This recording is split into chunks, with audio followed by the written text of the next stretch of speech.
नमस्कार साथियों, आज मैं आप लोगों के लिए ये बंगलो लेके आया हूँ जो इसका फ्रंट एलिवेशन कुछ इस प्रकार है। अब हम चलते हैं इस प्रॉपर्टी के अंदर। प्रॉपर्टी के अंदर घुसते के साथ एक आपको ह्यूज पार्किंग मिलने वाली है जहाँ पर आप बड़ी से बड़ी गाड़ी पार्क कर सकते हैं।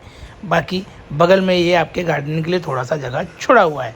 तो चलते हैं हम इस मकान के अंदर।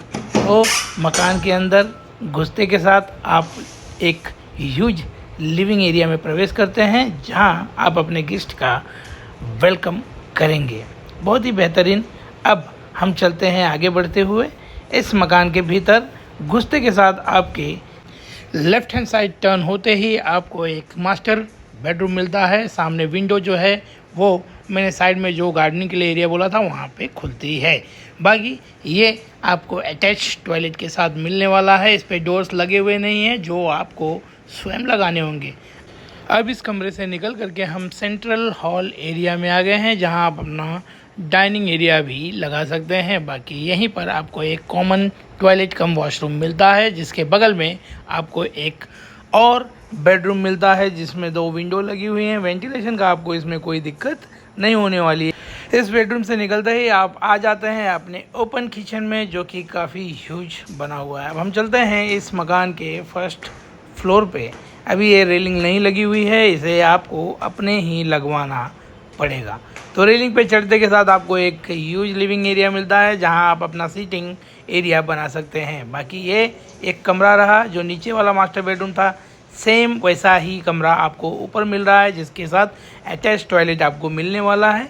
तो ये कमरा हो गया और इसके बगल में ही आपको एक और बेडरूम मिलता है जो कि अगेन 1 स्पेशियस बेडरूम है और इसके साथ में आपको बालकनी का नज़ारा भी मिलने वाला है।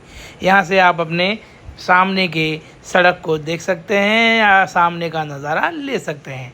अब हम फिर से इस मकान के पीछे की ओर चल रहे हैं। जैसे नीचे आपने एक कॉमन वॉशरूम कम टॉयलेट देखा था, तो ये अगेन 1 कॉमन टॉयलेट कम वॉशरूम आपको मिलता है। अब यहाँ से हम आगे बढ़ते हैं तो फिर से आपको ये 3rd कमरा इस फ्लोर का मिलता है जो कि अगेन 1 स्पेशियस कमरा है और ये पीछे आपको बालकनी मिलती है। अगेन एक स्पेशियस बालकनी मिलती है। तो अब हम आ गए हैं फिर से इस एरिया में और चलते हैं इस मकान के 2nd फ्लोर के ऊपर। रेलिंग अगेन फिर से नहीं लगी हुई है, इसे आपको स्वयं ही लगाना होगा। अगेन इस फ्लोर पे भी सेम वैसे ही 3 कमरे बने हुए हैं। तो पहले हम चलते हैं इस वाले कमरे में। तो ये आपका एक मास्टर बेडरूम रहेगा। इसके सामने टॉयलेट अटैच आपको मिलने वाला है। जैसे नीचे के 2 कमरे थे वैसे ही सेम ऐसा ही यहाँ पे मिलने वाला है। यहाँ से निकलेंगे तो फिर से एक लिविंग एरिया और इसके बगल में एक और स्पेशियस बेडरूम मिलने वाला है जिसके साथ अगेन एक बड़ी सी बालकनी आपको मिलने वाली है जहाँ बैठ करके आप अपनी प्रॉपर्टी से नज़ारे लेने वाले हैं। यहाँ आप अच्छे टी टाइम स्पेंड कर सकते हैं। अब हम चलते हैं इस फ्लोर के पीछे वाले भाग में।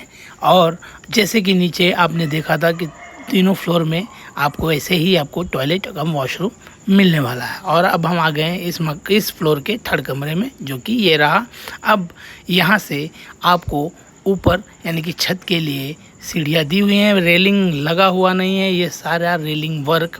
बाकी ये जो डोर्स एंड विंडोज़ ये आपको स्वयं ही लगवाना होगा, ये आप पहले ही जान लीजिए। मीन्स दैट कि आपको ये सारे वर्क स्वयं कराना होगा। जैसा मैं अभी इस वक्त इस प्रॉपर्टी पे दिखा रहा हूँ आपको ऐसे के ऐसे ही प्रॉपर्टी मिलने वाली है। आप में इसमें कोई भी फेरबदल नहीं होगा, आपको ऐसे ही मिलने वाला है। बाकी जो भी आप इसमें चेंजेस कराना चाहते हैं वो आपको कराने होंगे। फिर हम आ गए नीचे वाले फ्लोर में। ये रहा आपका ह्यूज ओपन किचन। अब हम चलते हैं इस मकान के पीछे के साइड में जहां 1 अगेन एक रोड आपको मिलता है। इस प्रॉपर्टी में आपके आगे भी रोड होगा और पीछे भी रोड होने वाला है। इस गेट को खोलते हैं। अगेन एक मजबूत गेट, MS गेट आपको पीछे भी इंस्टॉल करके दिया है। पीछे भी थोड़ी सी जगह छोड़ी हुई है और ये लंबा सा रोड मिलता है आपको। यहाँ पर भी आप अपनी गाड़ियाँ पार्क कर सकते हैं। मीन्स दैट कि आपको दोनों साइड, आगे की साइड में भी आप एग्जिट पॉइंट बना सकते हैं और पीछे की साइड में भी बना सकते हैं। अगर आपको ये प्रॉपर्टी पसंद आए तो प्लीज़ हमसे संपर्क कीजिए।